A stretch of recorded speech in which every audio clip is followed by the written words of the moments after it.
Ladies and gentlemen, Side Strafe back with some more World of Tanks. Today taking a look at a few more replays. We're going to start things out with the Jagdpanzer IV, which by most is considered to be one of the worst tank destroyers in the game, mostly because of its gun selection. In this replay, I'm using the Stug's 75mm cannon, and in this game, it's not so bad because everybody here is a tier 6. KV-1S spotted for the 140, but we see him looking at us with that large cannon. I think I'm going to back up a little bit.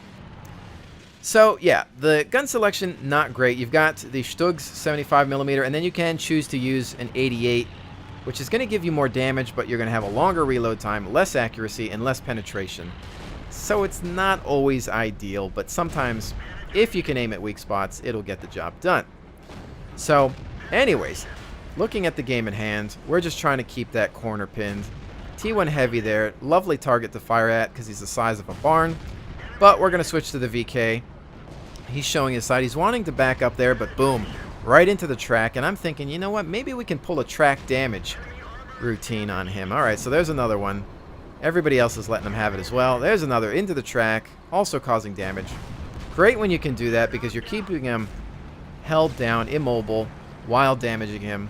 And it's one of my favorite things to do in this game. So there's that T1 again. We know that that side armor is just super soft. Trying to get a shot in there. Maybe going for some tracks as well to keep him out. Looking at maybe just damaging his other track as well. Because I know from that front part there where he's got it angled, that's a tough pen. I am missing a couple shots as well. He's going to back off. We managed to track him again. But I'm looking at that VK. I'm thinking about maybe doing the same thing I did to the last one with track and damage. So while the shots go out there, I think some of my allies out here are having some trouble. You can see we lost the KV-1 and the Wolverine. Another shot's about to go out. Looks like the TOG 2 actually finishes him off. So here's our TOG. He's already been halved. There's a KV-1S throwing another shot into him. The only thing really keeping that thing alive is the hit point count. So the TOG 2 is immobile, but the KV-1S has a super long reload time. I'm just holding this position just in case something else wants to pop around that corner. Still dealing with the T1 heavy as a threat. TOG retreating. Artillery fire inbound. Shot out at the KV-1S via the TOG. He's definitely a one-shot to most vehicles here now. T1 pops out.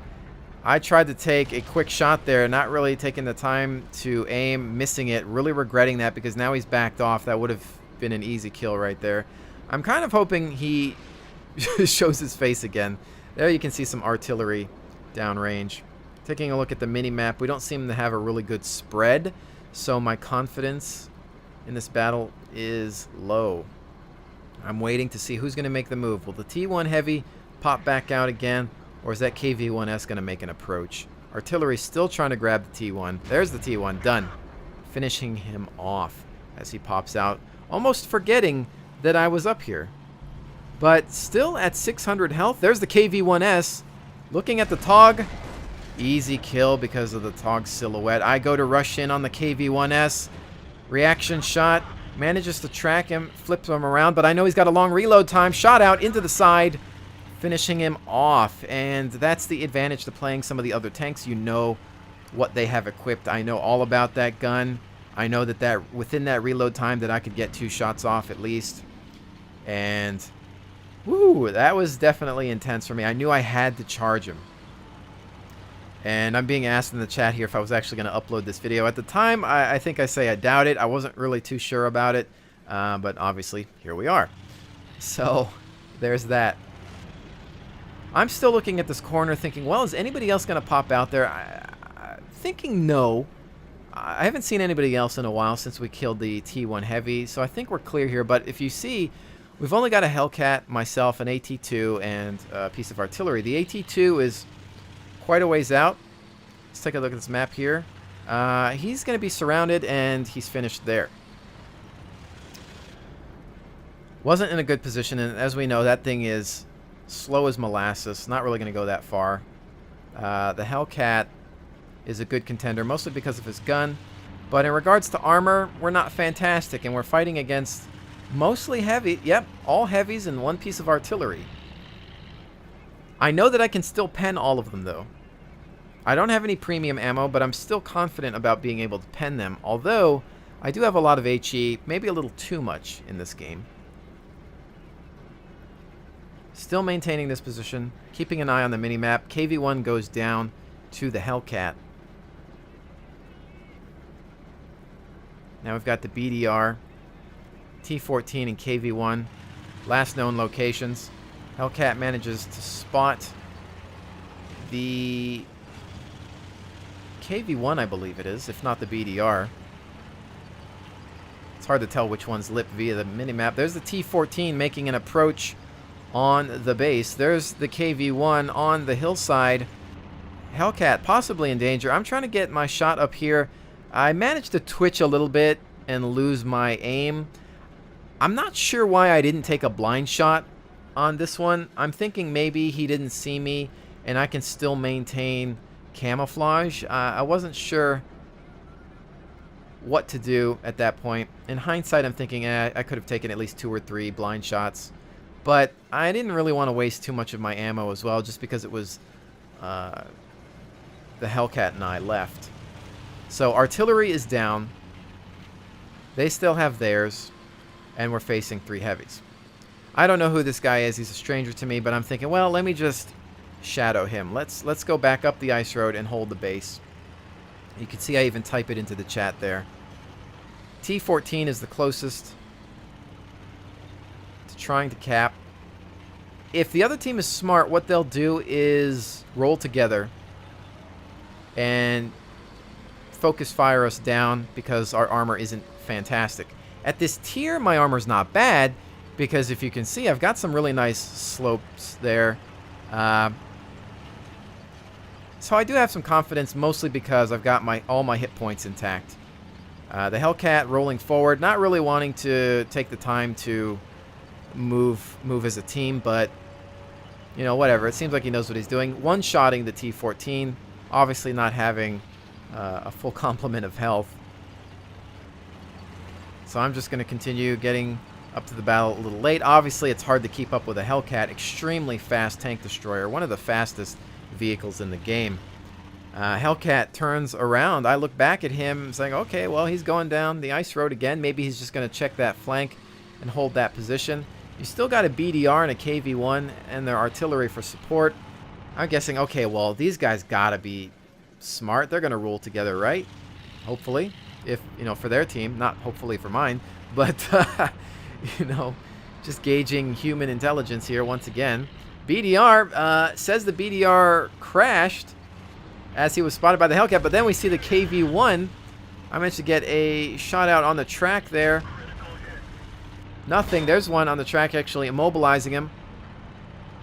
Bouncing off of my armor, I get back into a hull down position. You can see where that's bouncing off of there on the, I want to say the mid plate, since there's no turret on this vehicle.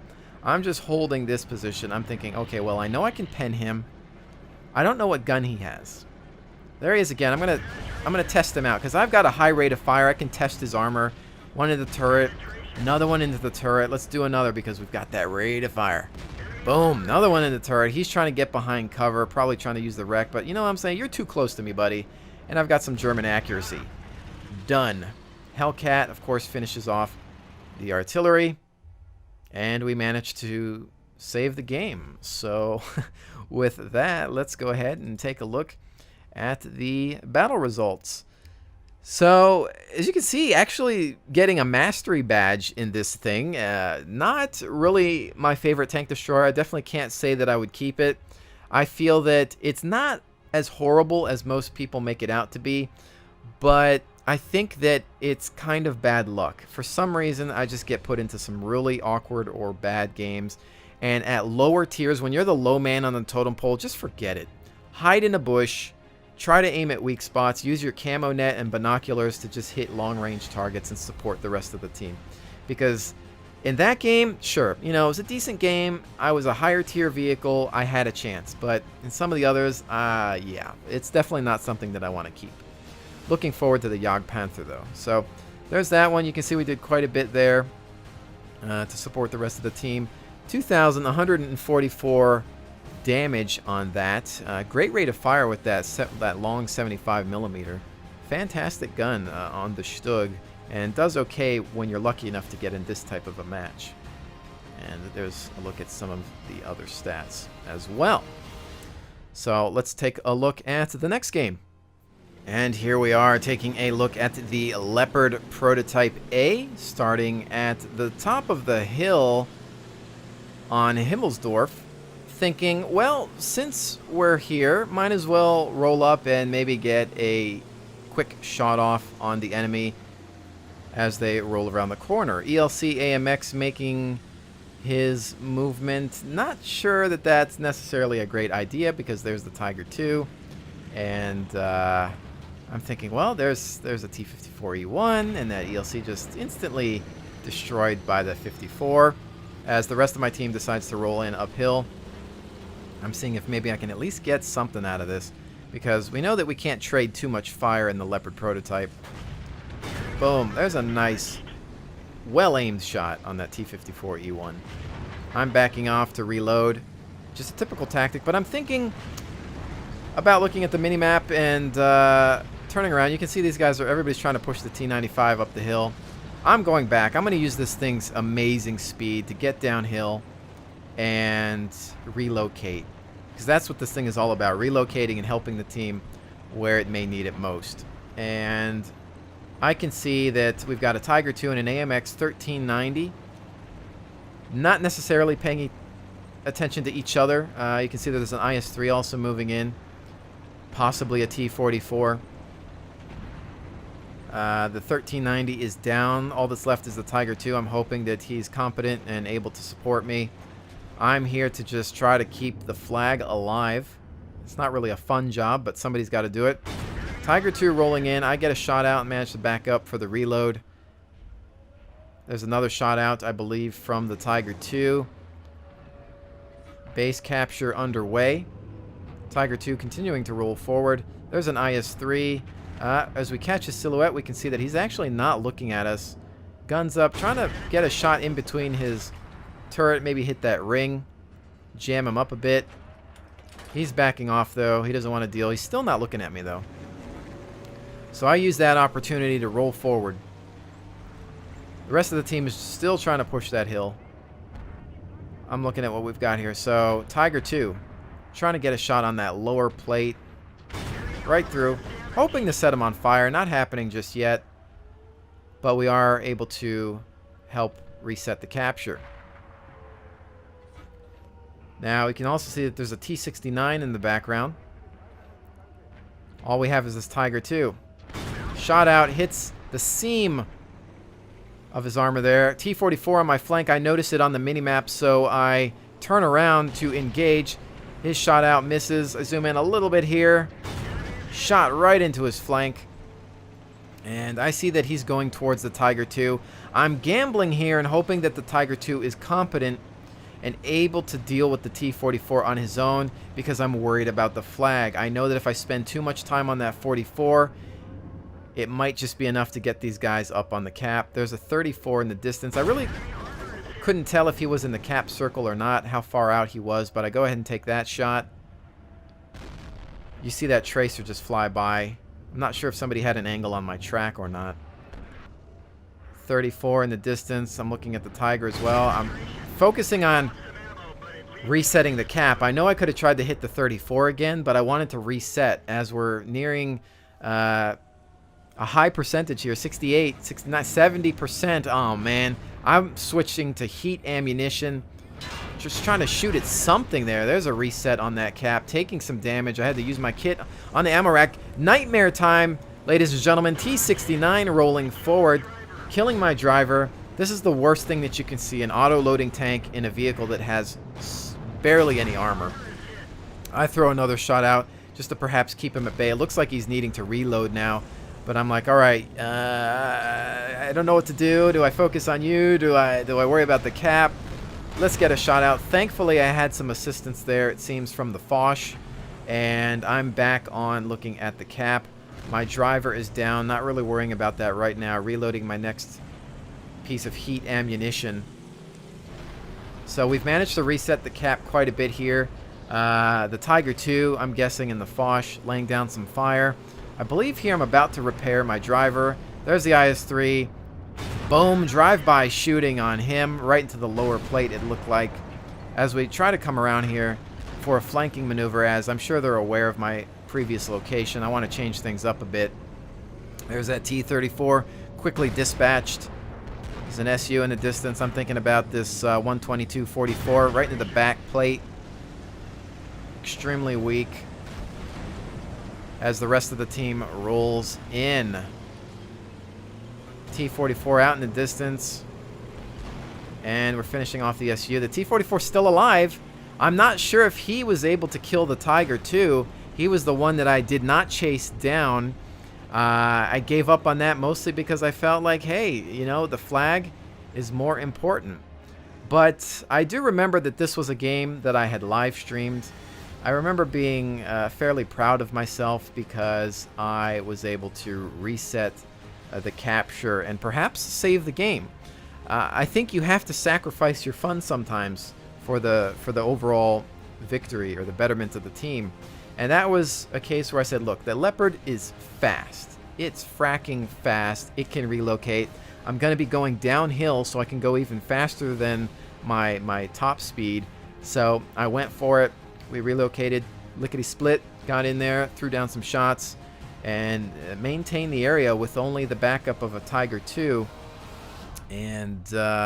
And then the Foch later joined us because the 1390 had bought it. But, you know, even that 1390, he did buy some time, and that's, you know, that's getting something done there at least.